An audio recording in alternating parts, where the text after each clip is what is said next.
हाँ जी। So done with your break. आप लोगों का ब्रेक हो गया। ब्रेक के बाद वापस से आपका स्वागत है।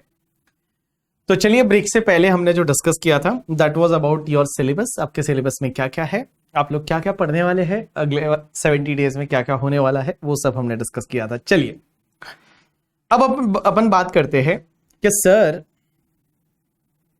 अब हम लोग एक बात करते हैं कि सर एक बात बताइए, आप हमको कौन कौन सी बुक्स मिलने वाली है इस बैच में। तो इस बैच में जो आपको बुक मिलेगी, वन इज द कॉम्पैक्ट है, वो मिलेगी।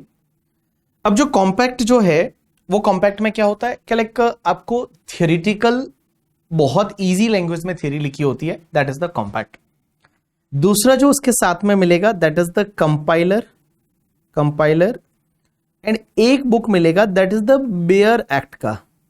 बेयर एक्ट मीन्स जो आपका लॉ का जो रॉ फॉर्म रहता है, वो वाला रॉ फॉर्म मतलब क्या क्या लाइक लॉ में है, that is exactly bare act, that is the raw form of the law, that is the bare act. ठीक है, चलिए अब आप मुझे बोलोगे कि सर एक तो कॉम्पैक्ट रहेगी, एक कंपाइलर रहेगा, एक आपका बेयर एक्ट रहेगा, लेकिन कॉम्पैक्ट कंपाइलर जो है इस बार आपको 2 वॉल्यूम में मिलेंगे, that is the volume 1 and फिर मिलेगा आपको वॉल्यूम 2। वॉल्यूम 1 आपको अभी आ जाएगा 2 दिन में, वॉल्यूम 2 आपको बाद में मिलेगा, सेम विद द कंपाइलर। जैसे मैं आपको बताऊं, दिस इज द कॉम्पैक्ट, ये जो है ये आपका कॉम्पैक्ट है वॉल्यूम 1, और वॉल्यूम 1 जो है इसमें मैंने 20 टॉपिक्स अभी ले रखे हैं, वैसे ही आपके पास वॉल्यूम 2 भी आएगा।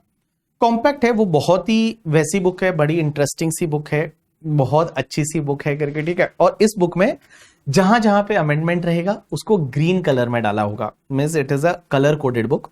नॉर्मली ब्लू कलर, जो जो चीजें बहुत ज्यादा जरूरी है उसके लिए आई have use the red colour करके, ठीक है। एंड जहां पे अमेंडमेंट रहेगा वहां पे आपका ग्रीन कलर है वो यूज होगा जहां जहां अमेंडमेंट होगा, ठीक है। तो चलिए, ये जो बुक रहेगी इसमें जैसे जहां जहां अमेंडमेंट रहेगा there we have use the colour that is the green colour. जैसे फॉर एन एग्जांपल यहां पे कंपनीज के लिए, तो फॉरेन कंपनीज के लिए पहले टैक्स रेट 40% हुआ करती थी, but now you know that Nirmala Sitharaman ji ने बोला अब फॉरेन कंपनी के लिए टैक्स रेट इज 35%। तो जब फॉरेन कंपनी के लिए 35% का टैक्स रेट है, this is the amendment, so I have use the green colour, तो this is the colour coded book करके, ठीक है। उसके साथ साथ में जहां जहां अमेंडमेंट रहेंगे, मींस जहां जहां अमेंडमेंट रहेंगे वहां पे आपका कलर है वो चेंज हो जाएगा, that is the green colour. तो जैसे अमेंडमेंट आपका ये सेक्शन 115 बीएससी में अमेंडमेंट हो गया इस साल से, और ये अमेंडेड हुई है बाय फाइनेंस एक्ट 2024 से with effect from assessment year 25-26 से, तो आपको 3 लाख तक कोई भी टैक्स नहीं लगेगा। फिर 3 lakh to 7 lakh, 7 lakh to 10 lakh, 10 lakh to 12 lakh, 12 lakh to 15 lakh, वैसा स्लैब रेट चेंज हुआ है यहाँ पे। तो ये आपका अमेंडमेंट है, तो ये आपका रहेगा ग्रीन कलर में। So amendment is in green colour. जो आपको सबसे ज्यादा जरूरी पॉइंट रहेंगे वो आपके रेड कलर में रहेंगे, बाकी वाला पॉइंट है वो आपका ब्लू कलर में रहेगा। हेडिंग जो रहेगा वो हमेशा ब्लैक कलर में रहेगा। So this is the colour combination I have used in the book that is called compact. Compact कितने पेजेस की रहेगी? सो कॉम्पैक्ट विल बी अराउंड आपका 450 पेजेस, अराउंड 450 पेजेस है। उस 450 पेजेस की बुक रहेगी जिसमें आपका पूरा income tax including international taxation है वो कवर होगा। तो 450 पेजेस का आपका थियोरेटिकल बुक रहेगा, ठीक है। चलिए, उसके साथ साथ में ये कॉम्पैक्ट रहेगी, उसके साथ में आपको एक मिलेगा कंपाइलर। कंपाइलर भी आपको 2 पार्ट्स में मिलेगा, और कंपाइलर में क्या रहेगा, आपके पुराने क्वेश्चंस रहेंगे, और क्वेश्चंस जो आईसीआई ने दे रखे हैं वो क्वेश्चंस भी रहेंगे, और उसके साथ साथ में पुराने कोई आरटीपी के, एमटीपी के जो मुझे लगता है बहुत अच्छे क्वेश्चन है, या कुछ हैंडमेड क्वेश्चन जो मैंने बनाए हैं वो आपके कंपाइलर में क्वेश्चन रहेंगे। क्वेश्चन आंसर साथ में रहेगा। क्वेश्चन है वो ब्लू कलर में रहेगा, आंसर जो है वो ब्लैक कलर में रहेगा। और मैंने यहां पे दे रखा होगा कि वो क्वेश्चन मैंने कहां से लिया है। जैसे ये डाइवर्जन ऑफ इनकम, ये आपका स्टडी मैट का क्वेश्चन है, ये आपका स्टडी मैट का क्वेश्चन है। तो जो स्टडी मैट के क्वेश्चन रहेंगे वहां लिखा होगा। कुछ क्वेश्चन ऐसे रहेंगे जो हैंडमेड क्वेश्चन है, जो मैंने बनाए हैं। तो जैसे ये वाला क्वेश्चन है बीबी प्राइवेट लिमिटेड, ये 115 बीएससी से रिलेटेड मैंने क्वेश्चन लिया है, ये हैंडमेड क्वेश्चन है, ये क्वेश्चन मैंने बनाया है, तो ये हैंडमेड लिखा होगा। अगर कोई क्वेश्चन ऐसे रहेंगे जो मैंने आरटीपी से लिए तो यहां लिखा होगा मैंने आरटीपी से लिए है, ये हैंडमेड है तो हैंडमेड लिखा होगा करके, ठीक है। जैसे ये क्वेश्चन है, ये मैंने लिया है 115 बी पे क्वेश्चन है, ये मैंने ऑप्ट किया है दिसंबर 2021 एग्जाम से, लेकिन उसके साथ साथ मैंने कुछ और अदर एडजस्टमेंट है वो मैंने इंक्लूड किए हैं। तो मैं हर क्वेश्चन के ऊपर ये लिखा होगा कि ये क्वेश्चन मैंने कहां से लिया गया है, तो जिससे आपको ये आइडिया रहेगा कि ये क्वेश्चन कहां से सर ने लिया है, ठीक है। उसके साथ साथ में कुछ क्वेश्चन ऐसे होंगे जो मैं इंटर से लिए हैं फाइनल में, बिकॉज इंटर में भी बहुत बार ऐसे क्वेश्चन कभी कभी बनते हैं जो फाइनल के लिए भी ज्यादा रिलेवेंट हो सकते हैं। तो मैं बता दूं, इंटर का या आरटीपी का क्वेश्चन है दिसंबर 21 का, तो इंटर का क्वेश्चन मैंने फाइनल में ऑप्ट किया है। आपको लगेगा सर इंटर का क्वेश्चन हम फाइनल में करेंगे, भाई साहब जब आप ये करोगे ना तब समझ में आएगा कि ये क्वेश्चन कितना अच्छा है। धीरज करके क्वेश्चन है, शायद इंटरमीडिएट अगर आपने लास्ट के 1-2 साल में किया होगा तब आपको पता चलेगा करके, ठीक है ये क्वेश्चन। उसके साथ में अगर कोई क्वेश्चन मैंने आरटीपी से लिया है तो देखिए ये सिमिलर क्वेश्चन आपके आरटीपी मई 2023 में भी था, तो मैंने सेम नहीं लिया बट मैंने बोला है कि सिमिलर क्वेश्चन आपके आरटीपी में भी था। So this is your compiler, ये आपके लिए जो कंपाइलर रहेगा वो मिलेगा। कब तक मिलेगा? जल्दी मिल जाएगा। उसके बाद में तीसरी बुक जो मैं बोल रहा था that is the bare act. तो मैंने क्या किया है, कुछ सेक्शन की as it is raw language भी ली है यहाँ पे। ये बुक आपके ज्यादा काम की है नहीं, सिर्फ कभी कभी हमको जब जरूरत रहेगी कि लॉ में क्या लिखा हुआ है, बेयर एक्ट में क्या लिखा हुआ है करके, ठीक है, जब उसका एनालिसिस करना रहेगा तब अपन यहां से करेंगे। ये सेक्शन 87A की ये बेयर लैंग्वेज है। बेयर लैंग्वेज में जैसा लॉ में एक्ट में दे रखा है वो एज इट इज लैंग्वेज है, इसको कोई भी मैनिपुलेट नहीं किया, कुछ भी नहीं किया, एज इट इज वो लैंग्वेज हमने ले ली। जैसे 115BAA है तो उसकी लैंग्वेज हमने एज इट इज ले ली, notwithstanding anything contain in law. तो ये अपन सब सीखेंगे तब आपको समझ में आएगा। This is the bare act का बुक। ये कोई ज्यादा रिलेवेंट नहीं रहेगा, साइड में इसको रखेंगे, जब जब अपने को जरूरत रहेगी, जब जब अपने को रेफर करना रहेगा, जब जब उसको अपने को पढ़ना रहेगा तब अपन उससे पढ़ेंगे। तो ये 3 बुक्स आपकी रहेगी जो आपको मिलने वाली है। यस, कॉम्पैक्ट एंड कंपाइलर आपको 2 पार्ट में मिलेगा, volume 1 and volume 2। Why 2 parts? Because this time like you know that नया बजट आया है, उसको एक्ट बनेगा अभी 2-3 दिन में, तो इसके लिए मैंने सेकेंड पार्ट रखा है कि कुछ और अमेंडमेंट आ गए तो I can incorporate in the volume 2 करके, ठीक है। चलिए, कुछ नोटिफिकेशन सर्कुलर्स वगैरह आए तो दैट आई कैन इनकॉर्पोरेट, इसके लिए मैंने ऐसा किया है। चलिए अब अपन आगे बढ़ते हैं। तो सर ये आपकी बुक्स वाला जो डाउट है वो आपका क्लियर हो जाता है कि बुक्स में कॉम्पैक्ट मिलेगा, कंपाइलर मिलेगा, बेयर एक्ट मिलेगा। अब आप मुझे ये बोलोगे कि सर आपके पास इनकम टैक्स एक्ट है, बहुत अच्छी बात है, आप इनकम टैक्स एक्ट को जो है वो कैरी कर सकते हैं, व्हेनेवर यू वांट आप कर सकते हैं, आप रीड करना चाहे आप कर सकते हैं, कुछ डाउट है आप मुझसे कम्युनिकेट कर सकते हैं, आप मुझसे बात कर सकते हैं, ठीक है। आपको डाउट कैसे सॉल्व होंगे, आपको एक एप्लीकेशन डाउनलोड करना रहेगा, वो एप्लीकेशन मैं आपको कल बता दूंगा। कल मैं यहां पे एप्लीकेशन का लिंक दे दूंगा, वो एप्लीकेशन को डाउनलोड करके वहीं पे आपको डाउट्स पूछने हैं, और डाउट्स वहां पूछने के बाद आपके जो टेस्ट पेपर वगैरह रहेंगे, क्योंकि हम लोग यहाँ हर वीकेंड को एक टेस्ट लेंगे, तो जो वीकेंड का जो टेस्ट रहेगा वो भी आपको वहीं पे मिलेगा, कुछ एमसीक्यू वाला टेस्ट। तो मतलब अपना कम्युनिकेशन उस एप्लीकेशन के माध्यम से होगा। That is the BB prep करके एक ऐप है, आपको मैं कल उसका लिंक दूंगा यहाँ पे, तो यहां से आप डाउनलोड कर लीजिएगा, ठीक है। चलिए अब आपका क्वेश्चन ये आता है कि सर क्या हम ये जो बुक्स पढ़ेंगे तो इसके बाद हमको आईसीआई का मॉड्यूल क्या हमको कवर करना है अलग से, उसको देखना है? Answer is no, there is no need of that. Answer is no. आपको एक डायरेक्ट टैक्स ऐसा पेपर है, आप बाकी पेपर में भले देखिएगा, आप एफआर है, एएफएम है, उसमें जरूर आपको देखना चाहिए, लेकिन आपको टैक्स के पेपर में आपको आईसीआई का मॉड्यूल, आईसीआई का मटेरियल आप नहीं देखोगे, बिल्कुल भी आप छोड़ दोगे, इग्नोर कर दोगे, चलेगा। I am going to cover in compiler, जो कंपाइलर रहेगा उसमें आपके आईसीआई के मॉड्यूल के 100% क्वेश्चन कवर होंगे, या फिर मैंने कुछ क्वेश्चन को स्किप किया हो सकता है जो कि ज्यादा जरूरी नहीं है या बहुत इजी है। बिकॉज आईसीआई जब समझाती है तो हो सकता है कि इजी क्वेश्चन दे दिया, फिर इजी दे दिया, फिर उससे हार्ड दे दिया, फिर उससे हार्ड दे दिया। तो मैं जो एकदम एक्सट्रीम लेवल के हार्ड क्वेश्चन है वो मैंने लिए हैं। कोई हो सकता है सिंपल सा कोई कैलकुलेशन है वो मैंने इग्नोर कर दिया हो, तो आप आईसीआई का मॉड्यूल को डायरेक्ट टेक्स्ट पेपर के लिए नहीं देखोगे, चलेगा। There is no need to check the ICI module. आप जो है वो ये जो बुक है कॉम्पैक्ट एंड कंपाइलर, उस पर आप 100% रिलाय कर सकते हैं। अब आप बोलोगे सर हमारा तो टारगेट है कि लाइक हमको रैंक लानी है, और रैंक लाने के लिए क्या हमको आईसीआई मॉड्यूल भी पढ़ना चाहिए? Answer is no, because that is what I got the feedback from the ranker. अगर आप AR1 की बात करोगे, जो शिवम करके बंदा है इस बार का, मई 2024 का शिवम मिश्रा, आप उसका इंटरव्यू देख लीजिए, आप उससे बात कर लीजिए। He mentioned that कि for all other subject he referred the ICI module, but except the direct text. Direct text के लिए उसने ICI का बिल्कुल मॉड्यूल नहीं देखा था।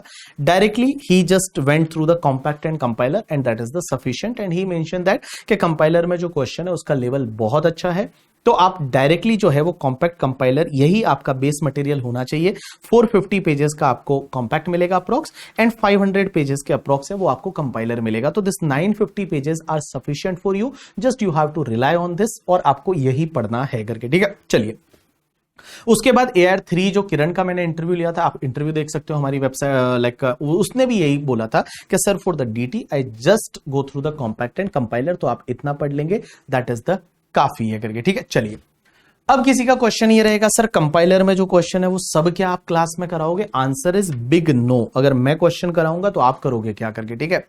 तो मैं question, selected question I will discuss, I will solve in the classroom, but remaining question you have to solve it your homework. आपको घर पे भी होमवर्क थोड़ा करना पड़ेगा, बिना होमवर्क किए कुछ नहीं होने वाला, होमवर्क तो खुद को ही करना पड़ेगा, ठीक है। चलिए, उसके बाद में एक और चीज समझते हैं, आपका डाउट ये रहेगा, क्या हमको कोई नोटबुक बनाना है या नहीं?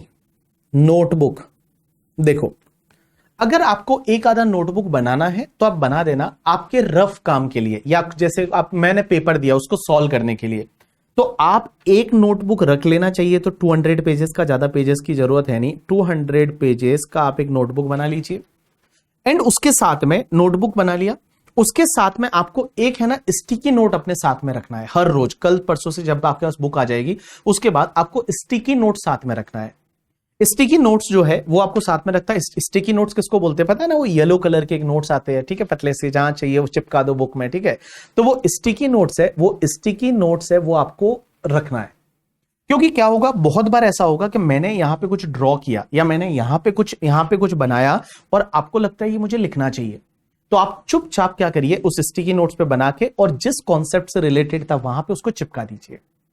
तो आपके पास में स्टिकी नोट्स है, वो स्टिकी नोट्स जो है वो आपको कैरी करना है। तो आपको 200 पेजेस का बुक है, ये आपके पास ऑप्शनल है, बट तो भी आप बना लीजिए, क्योंकि कभी रफ काम होगा, आपको क्वेश्चन दिया सॉल्व करने के लिए, सॉल्यूशन बुक में रहेगा, बट आप सॉल्यूशन ना देखिए, आप पहले खुद ट्राई करिए, उसके बाद आप सॉल्यूशन देखिए। तो 200 पेजेस का एक बुक बनाइए, और उसके साथ में जो मैंने बोला आपके स्टिकी नोट्स है, वो स्टिकी नोट्स है वो आप साथ में रखेंगे, और उसके साथ में जहां जहां आपको लगता है आप अपनी कॉम्पैक्ट में चिपकाते जाएंगे करके, ठीक है। चलिए, अब अपन, ये तो हो गई बुक की बात, ये आपके प्रिपरेशन की स्ट्रेटेजी। चलिए, अब अपन चलते हैं सब्जेक्ट पे। बहुत देर हो गई सर, सब्जेक्ट से बात ही नहीं की, अब अपन बात करते हैं सब्जेक्ट पे। चलिए, हम जो पढ़ने वाले हैं वो इनकम टैक्स लॉ पढ़ने वाले हैं। क्या पढ़ने वाले हैं? इनकम टैक्स लॉ,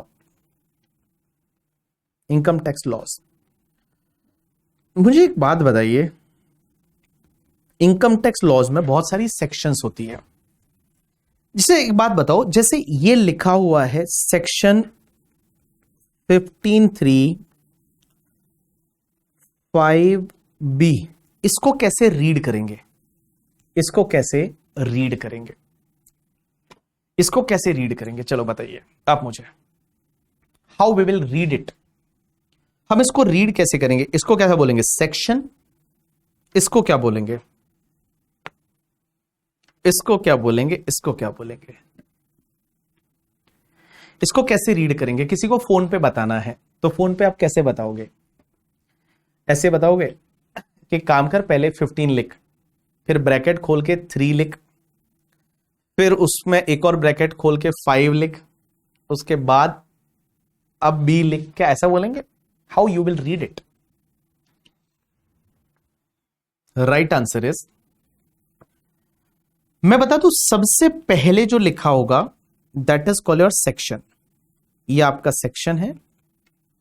उसके बाद जो लिखा होता है उसको बोला जाता है सब सेक्शन। उसके बाद जो लिखा होगा इसको बोला जाएगा क्लॉज, एंड उसके बाद जो लिखा होगा उसको बोला जाएगा सब क्लॉज। तो इसको हम ऐसे रीड करेंगे, that is section 15, sub section 3, clause 5 and sub clause B। इसको एक्चुअली जब ऐसे लिखा जाता है ना, वो उसमें, ग्रीष्मा तुम सही बोल रही हो, उसमें जो लिखा जाता है वो ऐसा लिखा जाता है सबसे पहले कि sub clause B of clause 5 of sub section 3 of section 15, लिखा ऐसे जाता है। बट आप इसको ऐसा याद रखिए, पहले जो लिखा होता है वो सेक्शन है होता है, उसके बाद जो लिखा होगा वो सब सेक्शन होगा, उसके बाद जो लिखा होगा वो क्लॉज होगा, एंड उसके बाद जो लिखा होगा वो सब क्लॉज होगा करके, ठीक है। तो दैट इज द सेक्शन, ये तुम्हारा सब सेक्शन है, ये तुम्हारा क्लॉज है, ये तुम्हारा सब क्लॉज है, ठीक है। तो सेक्शन के साथ में जो लिखा होता है वो आपका सब सेक्शन होता है, उसके बाद में क्लॉज, उसके बाद में सब क्लॉज। आर्यन, अब एक और चीज समझ, लेकिन एक बात बताओ, अगर आपका ऐसे लिखा हुआ है सेक्शन 2(11), इसको क्या पढ़ेंगे? सेक्शन 2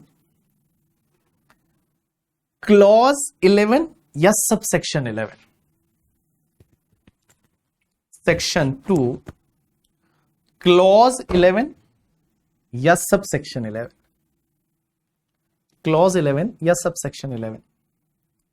सेक्शन 2 क्लॉज 11 या सब सेक्शन 11?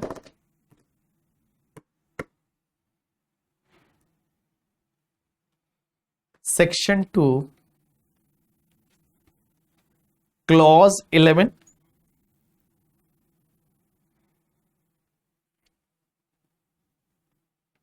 या सब सेक्शन?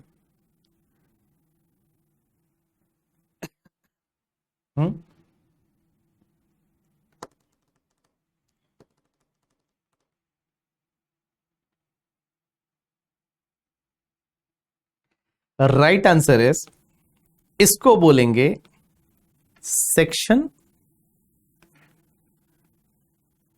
एंड इसको बोलेंगे 11 जो लिखा हुआ है इसको बोलेंगे क्लॉज, इसको बोलेंगे क्लॉज, नॉट सब सेक्शन। अब आप मुझे पूछोगे सर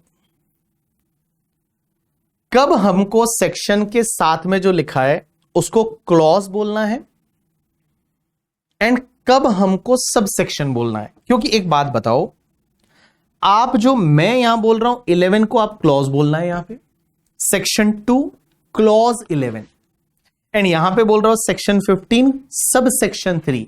कोई मुझे बता सकता है कि कब हमको सब सेक्शन बोलना है एंड कब हमको क्लॉज बोलना है?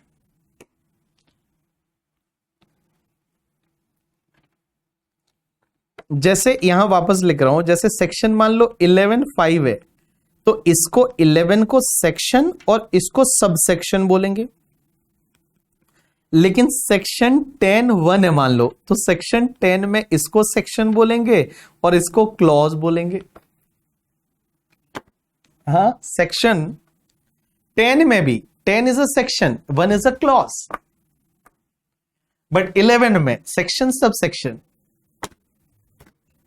जो लोग सेक्शन 2 पे बैठे थे उनको मैं 10 तक खींचाया, 10 पे लेके आ गया। अब बताओ शशांक, तो मैं तो 10 की बात कर रहा हूं, 10 में क्लॉज बोल रहा हूं मैं, 10 जो है उसमें मैं तो क्लॉज बोल रहा हूं।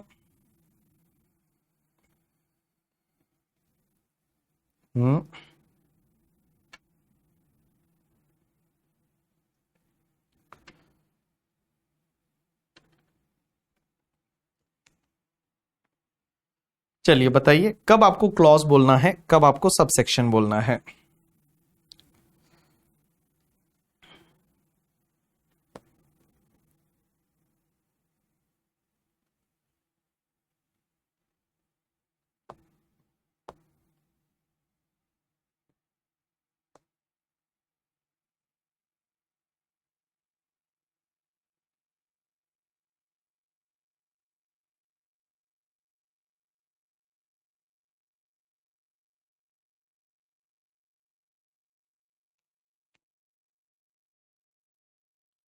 चलो मैं बताता हूं, टेंशन मत लो। देखो,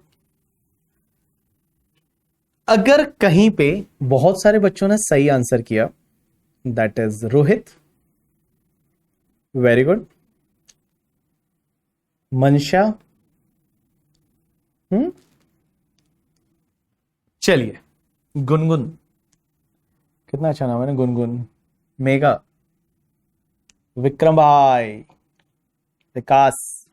चलिए अब मैं आपको बता दूं कब आपको क्लॉज बोलना है, कब आपको सब सेक्शन बोलना है। देखो, अगर कोई भी ऐसी लिस्ट है, जैसे मान लो 11.1, 11.2, 11.3, 11.4 एंड अगर आपका इसका एक दूसरे से लिंक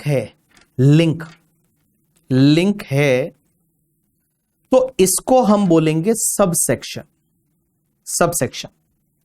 बट अगर मान लो ऐसी कोई लिस्ट दे रखी है जैसे 2.1, 2.22, 2.23, अगर ऐसी कोई लिस्ट है और इसका आपस में एक दूसरे से कोई लिंकेज नहीं है, उसको बोलना है क्लॉज। वापस बोल रहा हूं मैं, समझने की कोशिश करना। जब कोई भी सेक्शन है उसके बाद मान लो एक और पॉइंट है, उसके बाद एक और पॉइंट है और उसका आपस में इंटरलिंक है, लिंकेज है, तो वहां पे सबसेक्शन बोलेंगे। और गाइस जहां पे आपका कोई लिंकेज नहीं है, आपस में एक दूसरे से कुछ भी लिंकेज नहीं है, एक दूसरे से एक कोई लिंकेज नहीं है, इंडिपेंडेंट है, तो उसको अपन बोलेंगे क्लॉज। जैसे एग्जांपल के लिए एक बात बताऊं, सेक्शन 2 जो होती है वो आपके डेफिनेशन की सेक्शन होती है। सेक्शन 2 जो है वो डेफिनेशन की सेक्शन है। तो सेक्शन 2 जो डेफिनेशन की सेक्शन है, तो एक बात बताइए, इसमें अलग अलग डेफिनेशन दे रखी है। जैसे 2.11 मान लो उन्होंने ब्लॉक ऑफ असेट की डेफिनेशन दे रखी है।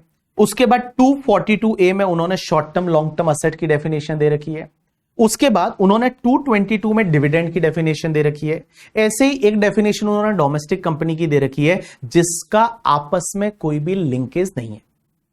मींस एक पॉइंट का दूसरे पॉइंट से कोई भी लिंकेज नहीं है। अगर एक दूसरे का लिंकेज नहीं है तो वहां पे आपको क्लॉज बोलना है। क्योंकि आप अगर सेक्शन 2 को जाके देखते हो, फॉर एन एग्जांपल मैं यहां पे लेके आया आपका इनकम टैक्स की वेबसाइट को अपन बहुत बार खोलेंगे इस बैच में, incometaxindia.gov.in। एंड अगर मैं यहां पे टैक्स लॉज एंड रूल्स में जाता हूं और टैक्स लॉज में जाके मैं इनकम टैक्स एक्ट में जाता हूं, और इनकम टैक्स एक्ट में आप देखोगे कि यहां पे मैं सेक्शन 2 जो है वो सेक्शन 2 को अगर यहां पे ओपन कर रहा हूं तो देखो सेक्शन 2 में क्या दे रखा है, in the act, in this act unless context otherwise required. यहां पे 2.1 दे रखा है एडवांस टैक्स की डेफिनेशन, 1A में दे रखी है एग्रीकल्चर इनकम की डेफिनेशन, उसके बाद 1B में दे रखा है अमलगमेशन क्या होता है, 1C में दे रखा है एडिशनल कमिश्नर क्या होता है। तो गाइस ये डेफिनेशन दे रखी है, इसका एक दूसरे से कोई भी लिंकेज नहीं है, वहां पे क्लॉज बोलने का, क्या बोलने का, क्लॉज बोलने का। अब एक बात समझना, ऐसे ही आपको अभी एक और मैंने सेक्शन बोला 10, तो 10 में जो है, चलो मैं यहां पे आपके सेक्शन 10 खोलता हूं, तो सेक्शन 10 है वो एग्जेम्पशन की बात करता है। और सेक्शन 10 में जब आप एग्जेम्पशन देखोगे तो यहां पे देखिए सेक्शन 10 जो है, सेक्शन 10 एग्जेम्पशन की बात कर रहा है। क्या बोला हुआ है कि ये वाली इनकम है वो एग्जेम्प्ट है, कौन कौन सी, एग्रीकल्चर इनकम एग्जेम्प्ट है। उसके बाद यहां पे 2A में कुछ बोला हुआ है कि पार्टनर को पार्टनरशिप फर्म से जो रेम्यूनरेशन मिलता है वो एग्जेम्प्ट है, ठीक है। उसके बाद 4 में बोला हुआ है नॉन रेजिडेंट की कुछ इनकम एग्जेम्प्ट है। तो बेटा इनका आपस में एक दूसरे से लिंकेज नहीं है, इसके लिए इसको क्लॉज बोलेंगे।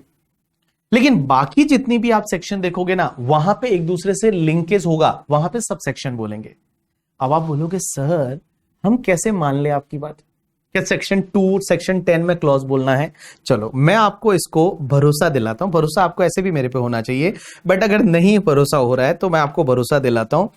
ये इस बार का बजट है, ये जो बजट है, बजट में जब अमेंडमेंट होते हैं तो अमेंडमेंट होते हैं तो बोलते हैं ना कि आपको इस सेक्शन में अमेंडमेंट करना है। तो देखिए सेक्शन 2 में, तो देखिए सेक्शन 2 में ये अमेंडमेंट कर रहे हैं, तो ऐसा लिखना चाहिए ना कि सब सेक्शन चेंज होनी चाहिए, नहीं। ये देखो सेक्शन 2 में कैसे अमेंडमेंट कर रहे हैं, सेक्शन 2, इन सेक्शन 2 पहला क्या दे रखा है, इन क्लॉज 22, मतलब सेक्शन 2 का पास में जो लिखा हुआ है वो क्लॉज है, 22 क्लॉज में आपको F पॉइंट को और जोड़ना है करके, ठीक है। F पॉइंट है उस सब क्लॉज को जोड़ना है, तो सेक्शन 2 क्लॉज 22 हुआ। ऐसे ही अगर मान लो जैसे 10 का अमेंडमेंट है सेक्शन 10 में, देखो तो सेक्शन 10 में क्या हुआ, सेक्शन 10 में अमेंडमेंट कर रहे हैं ये लोग। तो इन सेक्शन 10 आपको क्या दे रखा है, इन क्लॉज 4D, तो सेक्शन 10 के पास में लिखा हुआ है 4D, वो क्लॉज है। अब आप बोलोगे चलो सर यहां तो क्लॉज है, बट बाकी जगह तो कहीं सब सेक्शन होनी चाहिए, 10 को छोड़ दिया आपने, 2 को छोड़ दिया, आंसर इज यस, वहां पे आपकी सब सेक्शन होगी। तो देखो जैसे 12AB सेक्शन है, तो 12AB में अमेंडमेंट करते टाइम क्या लिख रहे हैं कि in section 12AB of the income tax act for the sub section 3, तो 12AB की सब सेक्शन 3 है, वो 3 को ऐसे अमेंड करना है।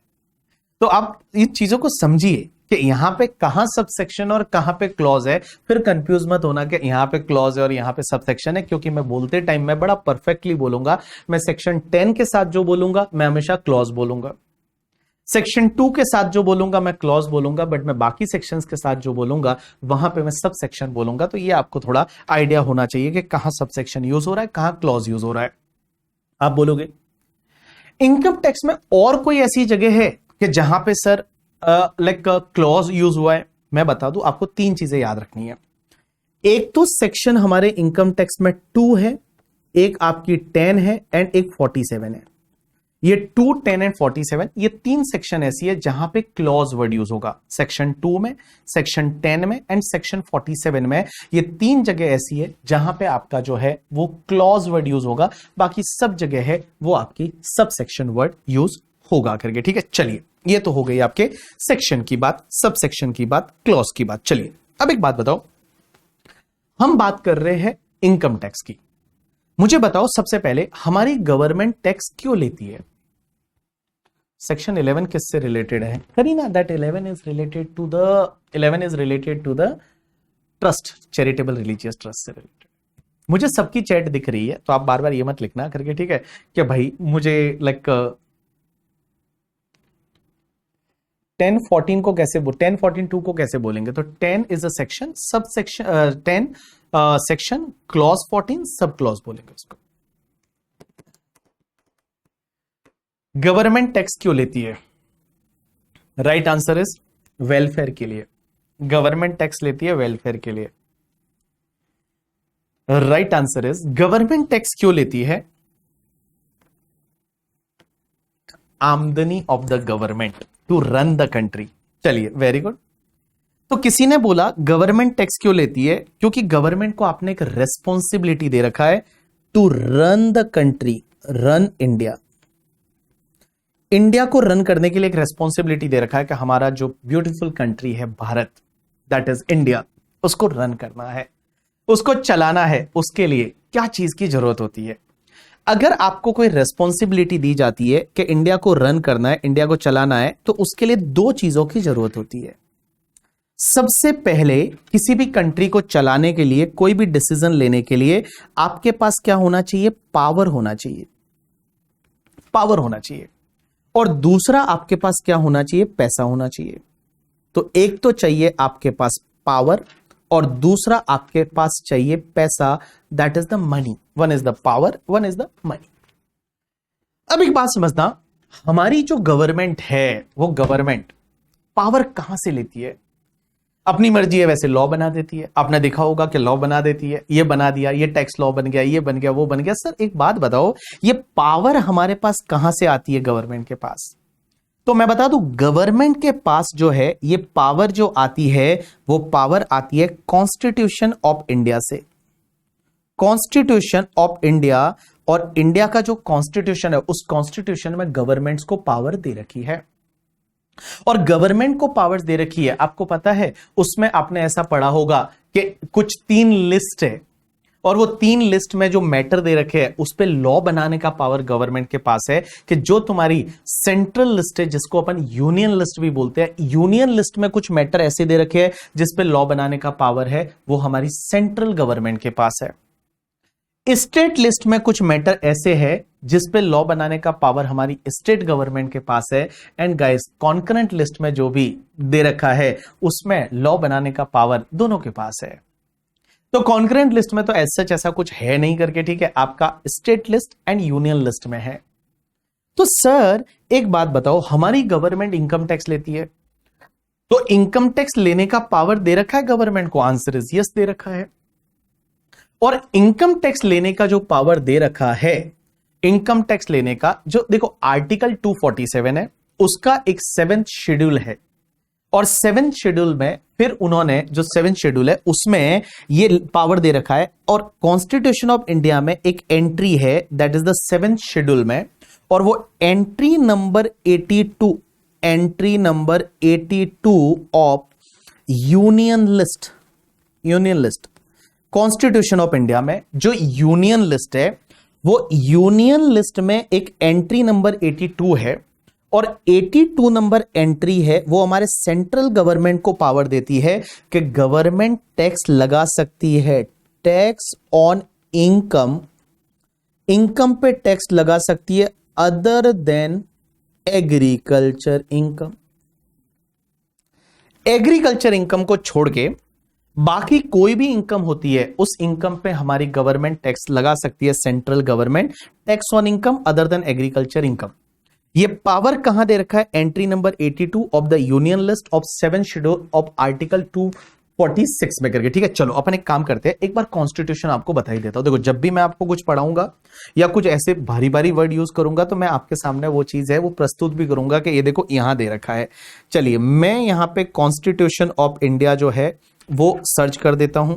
तो कॉन्स्टिट्यूशन ऑफ इंडिया, ये रहा कॉन्स्टिट्यूशन ऑफ इंडिया का पीडीएफ वर्जन, इंग्लिश वर्जन। चलिए, मैंने यहां पे आपका इंग्लिश वर्जन जो है, ये भारत का संविधान, ये तो हिंदी है, इंग्लिश वर्जन करके। ठीक है, चलिए, इंग्लिश वर्जन है और इसमें देखिए बहुत सारे आर्टिकल्स है। आर्टिकल्स का मतलब आप ये समझ सकते हैं कि सेक्शंस वगैरह है। अब एक बात समझना, यहां पे ये आर्टिकल है। अब इस आर्टिकल में आप देखिए, यहां पे आर्टिकल नंबर आपका, सबसे पहले आर्टिकल में चलते हैं अपन, और आर्टिकल में आपका 246 नंबर का आर्टिकल, आर्टिकल नंबर 246, ये रहा आर्टिकल नंबर 246। ये देखिए क्या लिखा हुआ, आर्टिकल नंबर 246। 246 में क्या दे रखा है? आर्टिकल नंबर 246 सबसे ऊपर देखेंगे, देखिए क्या दे रखा है, subject matter of laws made by parliament and by the legislature of states. Means ऐसे सब्जेक्ट मैटर दे रखे हैं जिसमें हमारी पार्लियामेंट एंड जो लेजिस्लेचर ऑफ स्टेट्स है वो लॉ बना सकते हैं। Subject matter of laws made by parliament, parliament का मतलब हमारा मेन जो central government, and by the legislature of state मतलब स्टेट। और ये कहां दे रखा है? 246 में ये पावर दे रखा है। अब मैं अगर आर्टिकल नंबर 246 में जाता हूं तो देखिए 246 में क्या दे रखा है। अब यहां पे ये जो है आपका, इसमें मैं गया आर्टिकल नंबर 246 में,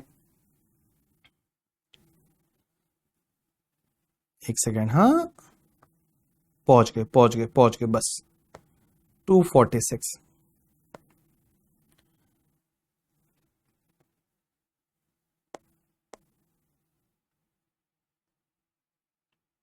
भाई साहब, कॉन्स्टिट्यूशन बहुत बड़ा है ना, बोलते बदल देंगे, बदलेंगे कैसे, इतना बड़ा है कॉन्स्टिट्यूशन में 246 करके। ठीक है, चलिए अब एक बात समझना, ये तुम्हारा आर्टिकल आ गया 246 करके। ठीक है, चलिए आर्टिकल 246 में क्या दे रखा है? Subject matter of laws made by parliament and by the legislature of subject the state. क्या दे रखा है? Notwithstanding anything in clause number 2 and 3, means 2 या 3 में जो दे रखा है उसको छोड़ के, parliament has exclusive power to make the laws with respect of any of the matter enumerated in the list 1 in the 7th schedule in the constitution referred as the union list. इन्होंने बोला कि हमने इसका जो है schedule बना रखे, last में शेड्यूल का मतलब ऐसे होता है ना, एनक्लोज लिस्ट करके। ठीक है, तो इन्होंने बोला कि हमने कुछ शेड्यूल बना रखे हैं और जो 7th शेड्यूल की लिस्ट 1 में जो मैटर दे रखे हैं उस पर लॉ बनाने का पावर है वो हमारे किसके पास है? सेंट्रल गवर्नमेंट के पास है। ऐसे का ऐसे, जो आपका 7th शेड्यूल में लिस्ट 2 है उस पे लॉ बनाने का पावर है वो स्टेट गवर्नमेंट के पास है, और कॉन्करेंट वाले में दोनों के पास है। ठीक है, चलिए अपन एक काम करते हैं, 7th शेड्यूल ही देख लेते हैं ना फटाफट करके। ठीक है, तो देखो यहां पहुंचे अपन, ये आ गया बस, ये देखो ये आ गया कॉन्स्टिट्यूशन ऑफ इंडिया। भाई कौन सा शेड्यूल चल रहा है यार? 7th शेड्यूल कहां गया रे?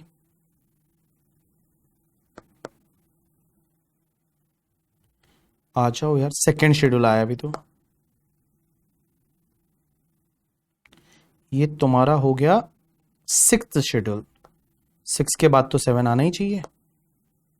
ये 6th हो गया भाई साहब, 6th शेड्यूल बहुत बड़ा है, मतलब ये 6th आ गया, एंड 6th के बाद ये देखिए आपके सामने, ओ भाई साहब ये आ गया आपका 6th शेड्यूल ही चल रहा है अभी भी यार। ये आ गया 7th शेड्यूल। देखो तो 7 शेड्यूल का ये सबसे पहला आर्टिकल 246 के हिसाब से 7 शेड्यूल। अब ये वाले जो मैटर है, इस मैटर, अरे सर कंट्रोल F कर दिया जो, ओ भाई साहब मुझे तो पता ही नहीं था। क्या नॉलेज है आप लोगों ने यार, थैंक यू यार मुझे बताने के लिए करके, ठीक है, अगली बार से मैं ऐसा ही करूंगा, ठीक है। चलो 7 शेड्यूल, और 7 शेड्यूल में आपको दे रखा है यहाँ पे कुछ ऐसे मैटर जिसपे लॉ बनाने का पावर सेंट्रल गवर्नमेंट के पास है। कौन कौन से मैटर है? बड़ा सिंपल है, डिफेंस ऑफ इंडिया, इंडिया का जो डिफेंस है उससे रिलेटेड लॉ कौन बनाएगा? सेंट्रल गवर्नमेंट बनाएगी, सीधी सी बात है। ऐसे का ऐसे जो आर्म फोर्सेस वगैरह जितने भी ये लॉ है, ये सीबीआई देखो, सेंट्रल ब्यूरो ऑफ इन्वेस्टिगेशन, याद आया सीबीआई, देखो कहां दे रखा है, एंट्री नंबर 8 में दे रखा है, central bureau of intelligence and investigation, CBI वगैरह। उसके बाद एक बात बताओ, इसी में आती है एंट्री नंबर आपकी 82 में क्या दे रखा है? 82 में एंट्री नंबर 82 पे चलते हैं, और 82 एंट्री नंबर देखो क्या बोलती है, ओ भाई साहब ये रही एंट्री नंबर 82, और 82 में बोला हुआ है taxes on income other than agriculture income. Agriculture income को छोड़ के बाकी पे टैक्स जो है, एग्रीकल्चर इनकम को छोड़ के बाकी जो भी इनकम है उस पे टैक्स हमारी सेंट्रल गवर्नमेंट ले सकती है। एक बात बताओ, इंडिया में एग्रीकल्चर इनकम पे टैक्स लगता है या नहीं लगता? मतलब क्या ये पावर किसी के पास है या नहीं? सेंट्रल गवर्नमेंट के पास तो नहीं है, क्योंकि यहां क्लियरली बोला हुआ है taxes on income other than agriculture income में सेंट्रल गवर्नमेंट इनकम पे टैक्स ले सकती है एग्रीकल्चर इनकम को छोड़ के। तो क्या एग्रीकल्चर इनकम पे टैक्स लेने का राइट किसी के पास है या नहीं है? चलो बताओ फटाफट। हाँ, एग्रीकल्चर इनकम पे टैक्स लेने का राइट किसी के पास है या नहीं? पहले राइट है क्या नहीं, लगता नहीं लगता वो बात की बात है, राइट है या नहीं है बताओ मुझे, राइट है या नहीं है?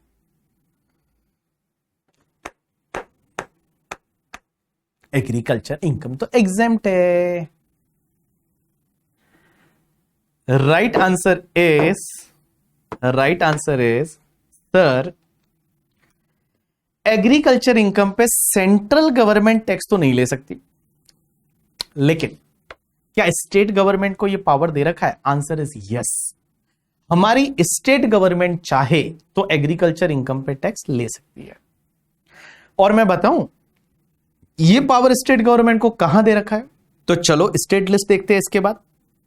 तो जैसे ही सेंट्रल लिस्ट कंप्लीट हो जाती है, इसके बाद स्टेट लिस्ट चालू होती है, और स्टेट लिस्ट में अगर अपन जाते हैं तो स्टेट लिस्ट में एक एंट्री नंबर है, that is the entry number आपका, देखिए एंट्री नंबर 46, और देखिए एंट्री नंबर 46 क्या बोलता है, दैट इज द, कहां चला गया रे, हाँ, टैक्सेस ऑन एग्रीकल्चर इनकम। देखो एंट्री नंबर 46, एंट्री नंबर 46 है, that is the taxes on agriculture income. तो एग्रीकल्चर इनकम पे टैक्स लेने का जो राइट है वो किसके पास है? स्टेट गवर्नमेंट के पास है। स्टेट गवर्नमेंट चाहे तो एग्रीकल्चर इनकम पे टैक्स ले सकती है, अदरवाइज जो है वो टैक्स नहीं लगता। तो देखो अभी तक अगर मैं बोलूं कि अगर इस कंट्री को चलाने के लिए क्या चीजों की जरूरत है, one is the power, one is the पैसा। पावर जो है लॉ बनाने का पावर कहां दे रखा है? आपके कॉन्स्टिट्यूशन में आर्टिकल नंबर 246, और आर्टिकल नंबर 246 की 7th शेड्यूल है एक, और 7th शेड्यूल में लिस्ट है, one is the state list, one is the union list या सेंट्रल लिस्ट जिसको बोल सकते हो। यूनियन लिस्ट में वो वाले मैटर दे रखे हैं जिसपे लॉ बनाने का पावर जो है वो सेंट्रल गवर्नमेंट के पास है।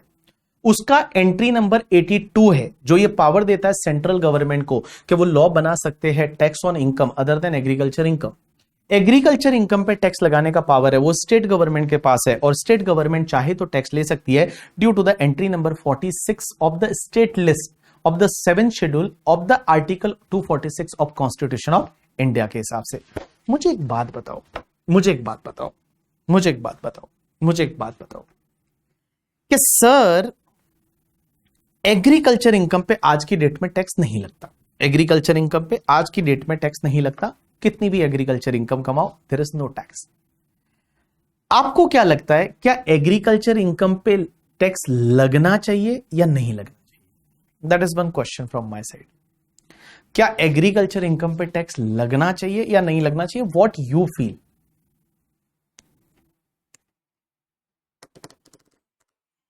एग्रीकल्चर इनकम पे टैक्स लगना चाहिए या नहीं लगना चाहिए? आज की डेट में एग्रीकल्चर इनकम पे टैक्स नहीं है। आयुष क्या लगता है?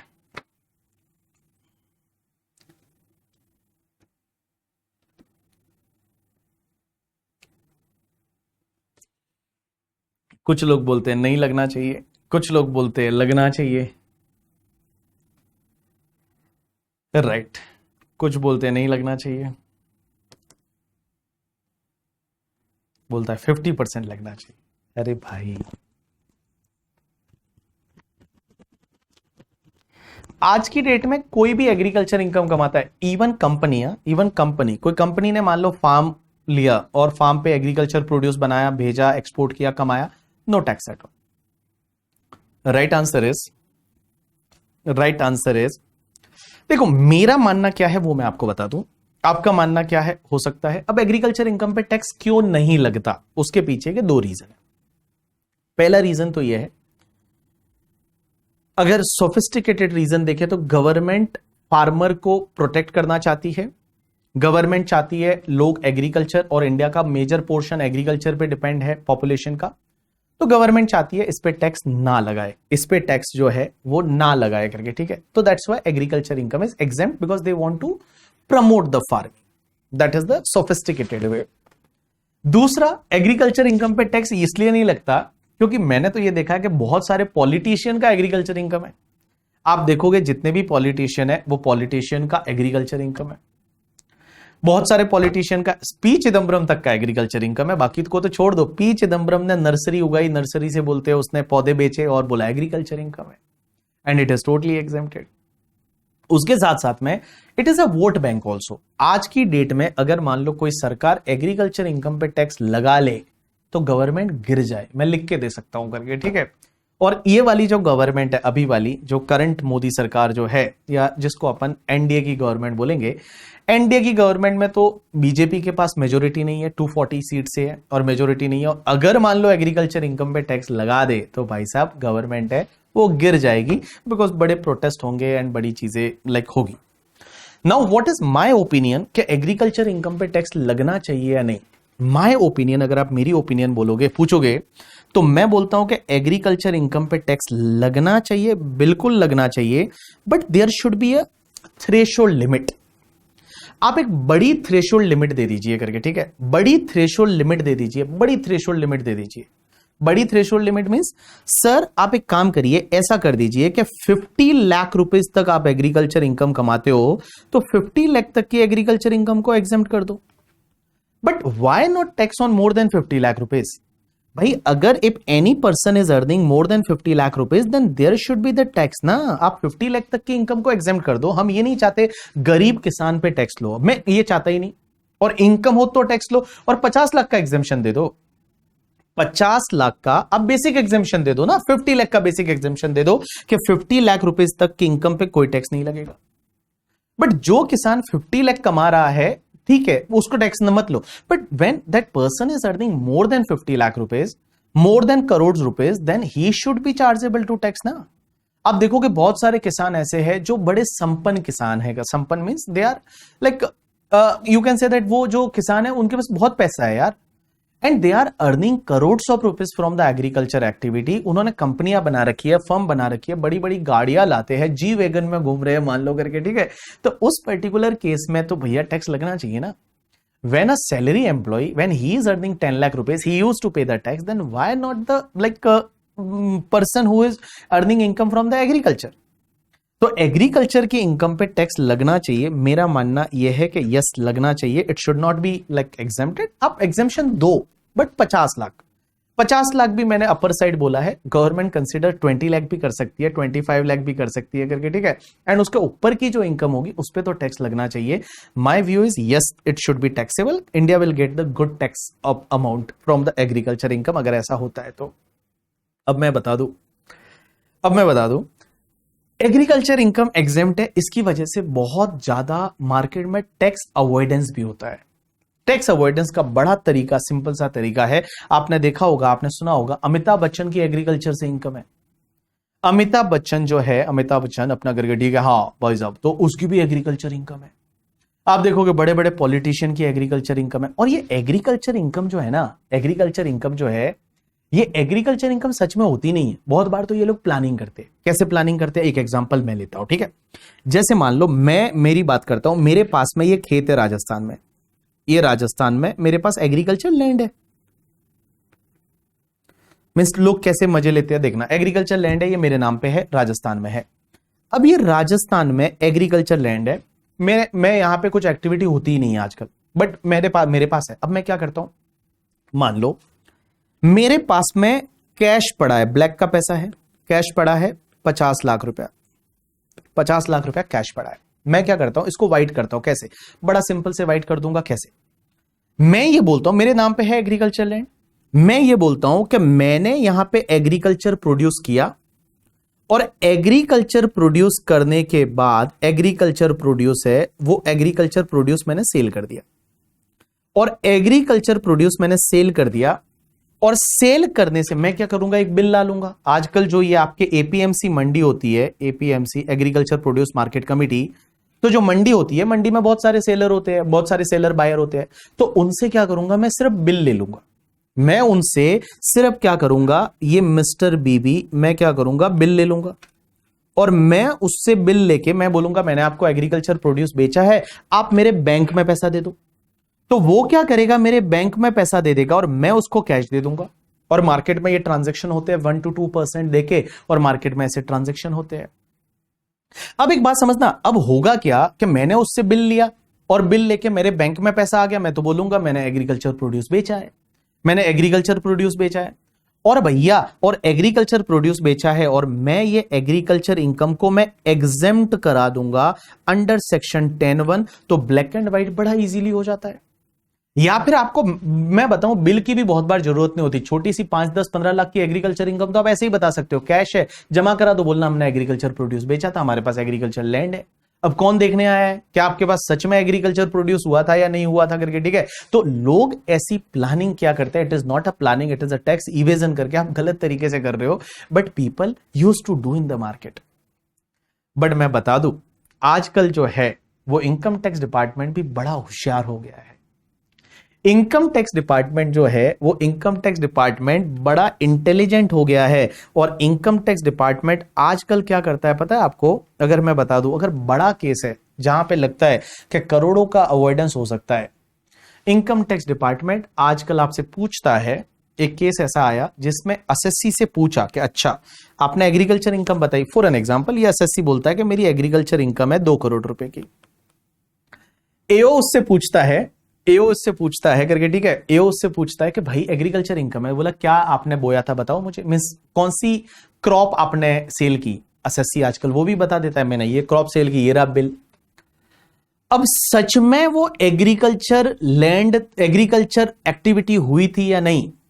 एक केस में ऐसा हुआ कि इनकम टैक्स डिपार्टमेंट ने क्या किया पता है, सैटेलाइट से फोटोज मंगा ली वो खेत की, उससे पूछा अच्छा बता कौन से टाइम पे हुआ था, तो उसने बताया कि मैंने मान लो दिसंबर से लेके और मार्च तक हमने ये वाली क्रॉप जो है ये खेत में लगाई थी।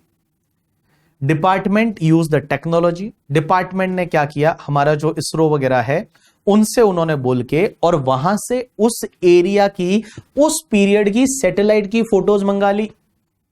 और सैटेलाइट की फोटो जब मंगाई तो उन्होंने देखा कि वो सैटेलाइट की फोटो में तो वहां जमीन पे कुछ है ही नहीं, there is no agriculture at all, कुछ हुआ ही नहीं, एग्रीकल्चर प्रोड्यूस ही वहां पे नहीं था करके, ठीक है, एग्रीकल्चर प्रोड्यूस ही वहां पे नहीं था। और एसएससी को पकड़ लिया यहां पे, बोला तू झूठ बोल रहा है, और उस पे मतलब लाइक केस लगा दिया। वैसे का वैसे एक और केस आया था बीच में करके, ठीक है, जिसमें एक एसएससी ने 15 करोड़ रुपए का इवेजन था, 15 करोड़ रुपए का। उसमें क्या हुआ पता है तुमको, 15 करोड़ रुपए का उसने एग्रीकल्चर लैंड बेचते हो, आपको पता है एग्रीकल्चर लैंड बेचते हो रूरल एरिया की एग्रीकल्चर लैंड, तो उस पर टैक्स नहीं लगता। वो भाई ने उस एग्रीकल्चर लैंड को कन्वर्ट करा के उस पर कॉम्प्लेक्स बना रखा था, कॉम्प्लेक्स मतलब शॉपिंग कॉम्प्लेक्स बना रखा है, मतलब वहां पे कमर्शियल कॉम्प्लेक्स है, और फिर उसको बेच दिया। और उसने बोला उसने रजिस्ट्री कराई एग्रीकल्चर लैंड के नाम से, और एग्रीकल्चर लैंड के नाम से रजिस्ट्री कराई और बोला मेरी इनकम पूरी एग्जेम्प्ट है। डिपार्टमेंट ने रजिस्ट्रेशन की डेट पे वहां से फोटो मंगवाई सैटेलाइट की, और सैटेलाइट की फोटो मंगवाई, और फोटो मंगवाने के बाद, ठीक है, फोटो मंगवाई और फोटो में पता चला कि जिस दिन उसने बेचा है उस दिन तो वो एग्रीकल्चर लैंड है ही नहीं। वहां पे तो कमर्शियल, वहां कॉम्प्लेक्स खड़ा हुआ है करके, ठीक है, वहां पे जो है वो तो कमर्शियल कॉम्प्लेक्स का है वहां पे। और भैया 15 करोड़ रुपए का केस था, उसको पकड़ा करके। वैसे ही एक और केस में क्या होता है आपको पता है, मैं आपको आगे जाके जब बताऊंगा कि एक एग्जेम्पशन होती है 1037 की, एक एग्जेम्पशन होती है 54B की। उसमें क्या होता है कि एग्रीकल्चर लैंड है वो आप बेचते हो या कंपलसरी एक्वायर्ड होती है, तो उसमें आपको एग्जेम्पशन मिल जाती है, लेकिन उसमें कंडीशन है कि लास्ट के 2 साल वो एग्रीकल्चर लैंड एग्रीकल्चर पर्पज के लिए यूज होनी चाहिए, एग्रीकल्चर पर्पज के लिए यूज होनी चाहिए। एसएससी ने बोला मैंने तो यूज किया था, उन्होंने देखा देखा तो कुछ कोई नहीं रहा है वहां पे करके, ठीक है, there is no agriculture activity at all करके, ठीक है। तो भैया डिपार्टमेंट बड़ा शातिर हो गया है। आप जो आजकल सोचते हो ना कि भैया हम ये कर लेंगे वो कर लेंगे, बड़ा मुश्किल है, क्योंकि डिपार्टमेंट भी अब होशियार हो गया है, टेक्नोलॉजी का बहुत बढ़िया से यूटिलाइजेशन कर रहा है। आप बोलोगे सर ये सच में ऐसा होता है कि सैटेलाइट की फोटो वगैरह मंगाते हैं? Answer is yes. आज गूगल करके देखना कि income tax department obtain the satellite photos to like protect from the that evasion of tax in the agriculture income. आप ऐसा कुछ हेडिंग डालना और आपको दुनिया भर के आपको आर्टिकल मिलेंगे, टाइम्स ऑफ इंडिया के वगैरह, और जहां से पता चलेगा आपको कि देखो कैसे कैसे केसेस है वो मार्केट में आ रहे हैं। तो लोग ऐसा करते हैं, नहीं करना है, ये आपके लिए ध्यान रखना। मैंने आपको 2-3 चीजें यहां पे बताई। चलिए, बट एग्रीकल्चर इनकम पे टैक्स लगना चाहिए, मेरा व्यू है यस बिल्कुल लगना चाहिए, because when a person earning non-agriculture income, when he is paying the tax, if he is earning more than 7 lakh 8 lakh rupees, then if any person earning agriculture income and if that is more than 50 lakh rupees, government should charge the tax। और एक बात बता दूं, 2-3 साल पहले suggest भी किया था, इन्होंने कमेटी बनाई थी, हमारी गवर्नमेंट ने कमेटी बनाई थी, और कमेटी ने सजेशन भी दिया था कि एग्रीकल्चर की इनकम जो है उस पर टैक्स लो करके, ठीक है, सजेशन भी दिया था, बट वो सजेशन को गवर्नमेंट ने माना नहीं है अभी तक। 2022 या 21 में जो एक कमीशन बनाया था, उस कमीशन ने ये रिकमेंडेशन दिया था कि there should be a tax on agriculture income after certain threshold, but still उस पर इंप्लीमेंटेशन नहीं हो रहा है। चलिए, अब एक बात समझना, तो पहला पावर मिल गया। अब गवर्नमेंट पैसा कहां से लाती है? एक बात बताऊं, मनी कहां से गवर्नमेंट लाएगी? तो मनी लाने के लिए सबसे पहली चीज, गवर्नमेंट पैसा कहां से लाती है? तो गवर्नमेंट पैसा जो लाती है ना, वो 3 जगह से आ सकता है। या तो गवर्नमेंट खुद के बिजनेसेस करती है, खुद के बिजनेसेस, गवर्नमेंट के बहुत सारे बिजनेसेस है, आपने देखा होगा। एग्जाम्पल के लिए गवर्नमेंट की बहुत सारी कंपनियां हैं। एग्जाम्पल के लिए गवर्नमेंट का बिजनेस जैसे रेलवे है, या फिर बहुत सारी गवर्नमेंट की कंपनियां LIC है, या फिर आपका BPCL है, या फिर आपका IOCL है। ये जितनी भी गवर्नमेंट की कंपनियां हैं, ये गवर्नमेंट बिजनेस करती है। दूसरा, गवर्नमेंट पैसा मांगती है आपसे, मींस आप उसके पेरेंट्स हो ना, तो आपको पैसा देना पड़ेगा, और आपसे पैसा मांगती है in the form of the taxes. आपसे गवर्नमेंट पैसा मांगती है in the form of the taxes. And guys, taxes के बाद में अगर इससे भी गवर्नमेंट की नीड पूरी नहीं होती, तो गवर्नमेंट क्या करती है? लोन लेती है। आपने देखा होगा कि गवर्नमेंट ने लोन ले लिया, जैसे वर्ल्ड बैंक से लोन लिया, IMF से लोन लिया करके, ठीक है, इंटरनेशनल मॉनेटरी फंड, उससे लोन लिया, तो लोन लेती है। तो देखो, सबसे पहले गवर्नमेंट पैसा कहां से जुटाती है? गवर्नमेंट के बिजनेसेस है, जैसे रेलवे है, LIC है, BPCL है, IOCL है, वहां से। उसके बाद में गवर्नमेंट का अगर पेट नहीं भरता इससे जितनी चाहिए उससे, टैक्सेस से, और उसके बाद में लोन। तो first priority government business, second is a taxes, and third is a loan. जिन कंट्रीज में, जैसे दुबई है, तो दुबई में टैक्स नहीं लगता, क्योंकि दुबई में टैक्स लोन का सवाल ही नहीं होता, उनके बिजनेसेस वगैरह से इतना उनको पैसा मिल जाता है, जैसे पेट्रोल बेच के, ये बेच के उनको बहुत पैसा मिल जाता है, तो टैक्सेस तक आते ही नहीं, लोन भी नहीं आते। हम लोग गवर्नमेंट, हमारी गवर्नमेंट क्या करती है? पहले बिजनेस भी करती है, फिर आपसे टैक्सेस लेती है, और फिर अगर टैक्सेस से भी पैसा पूरा नहीं होता, तो फिर वो क्या करती है? लोन लेती है। अब एक चीज समझना, आपके जो टैक्सेस है ना, वो इंडिया में 2 तरीके के टैक्सेस होते हैं। One is your direct tax, and one is your indirect tax. One is your direct tax and one is your indirect tax. अब एक बात समझना, डायरेक्ट टैक्स क्या होता है, इनडायरेक्ट टैक्स क्या होता है? तो डायरेक्ट टैक्स मतलब ऐसा टैक्स जो डायरेक्टली आपसे ले लिया जाता है, मतलब जिसका टैक्स है उसी से गवर्नमेंट टैक्स लेगी, that is called direct tax. मेरा इनकम टैक्स है, मेरे से ही लेने वाले हैं, that is called direct tax. Indirect tax क्या होता है? कि जो टैक्स इनडायरेक्टली लिया जाता है, मतलब गवर्नमेंट कलेक्ट किसी एक पर्सन से कर रही है, बट अल्टीमेटली उसका बर्डन जो है वो शिफ्ट होने वाला है अल्टीमेट कंज्यूमर पे, that is called your indirect tax. Example के लिए जीएसटी। अब एक बात बताऊं, आपने हमारा बैच लिया, मान लो हमारे बैच का फीस आपने 14,000 पे किया, तो 14,000 पे करते टाइम ऐसा बार बार बोलते हो ना, हमने बीवी सर को 14,000 दिया है। नहीं, मेरे को 14,000 नहीं दिया, आपने 14,000 हमको दिया है ना, इसमें एक कंपोनेंट जीएसटी का भी है और इसमें 18% जीएसटी है। तो अगर आप देखोगे 14,000 rupees divide by 118 multiply by 18, it's comes to the 2135 या 36। आपने 2,136 रुपीज है वो आपने जीएसटी पे किया है, 2136 आपने जीएसटी पे किया है, एंड बाकी वाला जो है वो हमारा डीटी का फीस है। तो आप जो बोलते हो ना कि लाइक हमने तो बीबी सर को 14,000 दिया है, नहीं, 14,000 हमको नहीं दिया है, बाकी वाला आपने गवर्नमेंट को दिया है। ठीक है, तो उनसे भी पढ़ लो करके, उनसे पूछ लो, बाकी वाला आपने उनको दिया है। हमको जो दिया है वो 14,000 माइनस 2136 को हम लेस कर देंगे, बाकी जो बचेगा वो हमारे पास आया है, इतना हमने जीएसटी है वो गवर्नमेंट को आपका पे कर दिया करके। ठीक है, चलिए, ये बोलता है कैश में ले लो, बिल मत काटना करके। ठीक है भाई साहब, ये रहने दो, हमसे ना हो पाए, हमको बड़ा डर लगता है क्योंकि इन सब चीजों से, ऐसे सब चीजें नहीं करनी चाहिए।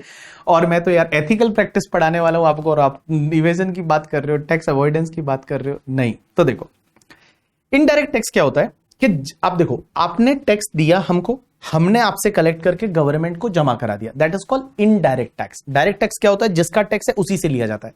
इनडायरेक्ट टैक्स क्या होता है, इनडायरेक्टली कलेक्ट किया जाता है, that is called indirect tax. अब एक और चीज समझना, एक बात बताओ मुझे, गवर्नमेंट के लिए कौन सा टैक्स कलेक्ट करना इजी रहता होगा, डायरेक्ट टैक्स या इनडायरेक्ट टैक्स? गवर्नमेंट के लिए कौन सा टैक्स कलेक्ट करना इजी रहता होगा? डायरेक्ट टैक्स में example is income tax, and it is GST है, कस्टम्स है, और भी कोई ऐसे आपके एक्साइज है, वो इनडायरेक्ट टैक्स। गवर्नमेंट के लिए कौन सा टैक्स कलेक्ट करना इजी रहता होगा? गवर्नमेंट इजीली कलेक्ट कर लेती है, ऐसे बैठे बैठे इजीली, ऐसे इजीली कलेक्ट। बताओ मुझे, कौन सा टैक्स कलेक्ट करना गवर्नमेंट के लिए इजी रहता होगा? Right answer is indirect tax या direct tax? Right answer is government के लिए कौन सा टैक्स कलेक्ट करना इजी रहता हो? राइट आंसर इज गवर्नमेंट के लिए इनडायरेक्ट टैक्स है वो कलेक्ट करना इजी है as compare to direct tax. ऐसा क्यों? क्योंकि देखो, इनडायरेक्ट टैक्स में क्या होता है ना बहुत बार, कि जो बंदा टैक्स भरता है उसको पता ही नहीं होता वो टैक्स भर रहा है। जो बंदा टैक्स भरता है उसको पता ही नहीं होता कि वो टैक्स भर रहा है, पता ही नहीं होता कि उसको टैक्स भर रहा है वो, that is called indirect tax. तो गवर्नमेंट के लिए इजीली कलेक्ट हो जाता है। आपने एडमिशन लिया डीटी का, आपने 14,000 पे किया, आपको पता है उसमें से 2,300 है वो मोदी जी को दिया, नहीं, आपको पता ही नहीं चला आपने टैक्स भरा है। तो इसके लिए गवर्नमेंट के लिए ये टैक्स पे करना है ना बड़ा इजी है। लेकिन गाइस, ये जो टैक्स पे करना है ना, इसमें ये बड़ा दिक्कत वाला है, क्योंकि अपने सीधा दिल पे दुखता है, यहां पे दर्द होता है। आप सोचिए, इंडिया में टैक्स स्ट्रक्चर ऐसा है कि आप अगर 100 रुपीज कमाते हैं तो देयर मे बी पॉसिबिलिटी कि आपको टैक्स है वो 43% तक लग सकता है। मींस आपको 43 रुपीज है वो आपको गवर्नमेंट को देने पड़ेंगे। तो ये जो है ना, ये सीधा यहां पे दर्द होता है, यहां पे दर्द होता है, कहां पे, यहां पे दर्द होता है करके। ठीक है, पता चलता है आपको कि अरे यार इतना टैक्स भरना है। तो ये गवर्नमेंट के लिए थोड़ा दिक्कत वाली बात है, क्योंकि लोग चोरी करने की कोशिशें यहां करते हैं। तो इजी गवर्नमेंट के लिए कलेक्ट करना इनडायरेक्ट टैक्स है, डीटी है वो आपका डिफिकल्ट है, क्योंकि लोगों के सीधे यहां दिल पे दर्द होता है, इसके लिए डीटी है वो थोड़ा डिफिकल्ट है। उसके बाद एक चीज समझना, जब डीटी डिफिकल्ट था इसीलिए तो इन्होंने एक टीडीएस कॉन्सेप्ट लाया। आपको पता टीडीएस कॉन्सेप्ट, टीडीएस क्यों लाया? 43% कैसे आया बताएंगे आपको, हाँ तौबा तौबा, हाँ बताएंगे, हाँ 43% कैसे आएगा, एक दो दिन में पता चल जाएगा। एक बात बताओ, डीटी जो है उसमें टीडीएस कॉन्सेप्ट लाया। टीडीएस क्यों लाया? क्योंकि लोग टैक्स भरते ही नहीं थे, लोग जो है वो टैक्स भरते ही नहीं थे, तो उन्होंने टीडीएस लाया कि जहां से आपकी इनकम आ रही है ना, उसी पे कुछ पहले ही टैक्स कट जाए। That is concept is called TDS. अब एक बात बताऊं, टीडीएस का परफेक्ट एग्जांपल समझने के लिए आप खुद का एक एग्जांपल लो। मान लो आपको आज एक नोटबुक खरीदनी है, और नोटबुक खरीदने के लिए आपने मम्मी से 70 रुपीज मांगे। आपकी मम्मी से आप जाके मम्मा को बोलते हो कि मम्मा मम्मा मुझे 70 रुपीज चाहिए, बीबी सर ने बोला है एक 200 पेजेस की नोटबुक लानी है। मान लो आपकी मम्मा के पास में 70 रुपए छुट्टा नहीं था, मम्मा ने आपको 100 रुपया दे दिया। तो मम्मा ने आपको 100 रुपया दिया, आप चुपचाप 100 रुपए लेके घर से निकल गए, आप नोटबुक लेके आ गए। एक वीक के बाद मम्मा को याद आता है और मम्मा आपसे मांगती है कि बेटा वो 70 रुपीज की नोटबुक लाई थी, 30 रुपीज तू मुझे वापस दे देना, 30 रुपीज मुझे दे। अब क्या होगा उस दिन? उस दिन दो चीजें हो सकती है, या तो आपके पास वो 30 रुपीज है ही नहीं, उससे आपने चिप्स खा ली करके, ठीक है, उससे आपने जो है वो मतलब टाइम पास कर दिया, वो वड़ा पाव खा लिया, उससे 30 रुपीज है ही नहीं आपके पास। तो आप क्या बोलोगे? मम्मा कौन सा 30 रुपए, है ही नहीं मेरे पास 30 रुपए, खत्म हो गया। या फिर आपके पास है, तो आप मम्मी को जब वो 30 रुपया दोगे ना, वो 30 रुपया जब मम्मी को दोगे ना, तो बड़ा दुख होगा। आप जब 30 रुपया मम्मा को देते हुए क्या बोलोगे पता है? कि ले ये 30 रुपया तेरा, क्या मुझे क्या विजय माल्या समझती है? मैं क्या 30 रुपए लेके भाग जाऊंगा? मैं क्या अमीर बन जाऊंगा? मैं क्या मतलब इंग्लैंड चला जाऊंगा? आप ऐसा मम्मी के सामने वो 30 रुपया फेंक के बोलोगे। एक बात बताऊं, उस दिन मम्मी ने शायद आपको 70 ही दे दिया होता तो इतना बुरा नहीं लगता जितना 100 दे के 30 रुपया वापस मांगना बुरा लगता है। Same concept is a TDS.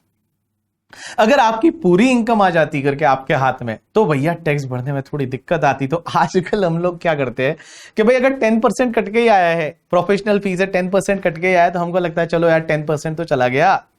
हमारे शुभम सर और आकाश सर जो पढ़ाते हैं वो तो क्या बोलते हैं कि सर हमारा टीडीएस ही आप 30% काट लो। तो मैं क्या करता हूं, उनका टीडीएस ही 25-30% है, वो काट लेता हूं करके, जिससे कि उनको बाद में जाके यहाँ दिल पे दर्द ना हो रिटर्न फाइल करते टाइम के टैक्स भरना है। So that's why they introduce the concept TDS. अब मुझे एक और बात बताओ, मुझे बताओ गवर्नमेंट को ज्यादा रेवेन्यू किससे होता होगा?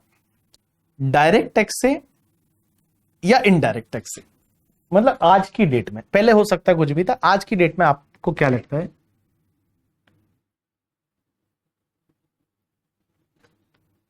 कीर्ति कीर्ति पूछती है सर हमारा हार्ड एंड मनी है, हम गवर्नमेंट को इतना टैक्स दे देंगे तो बचेगा क्या हमारे पास में? गवर्नमेंट को ज्यादा रेवेन्यू किससे होता होगा? डीटी से या आईडीटी से? Right answer is guys, right answer is, यहां पे बहुत सारे लोगों का आंसर आईडीटी आया है, but guys now case is reverse.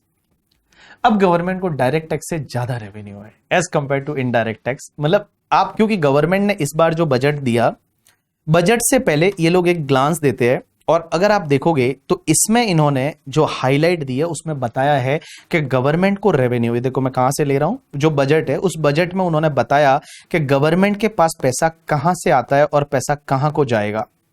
उसमें देखोगे तो इनकम टैक्स से रेवेन्यू ज्यादा है एज कंपेयर टू जीएसटी आज की डेट में। तो देखो रुपीज कम फ्रॉम, पैसा गवर्नमेंट के पास कहां से आ रहा है?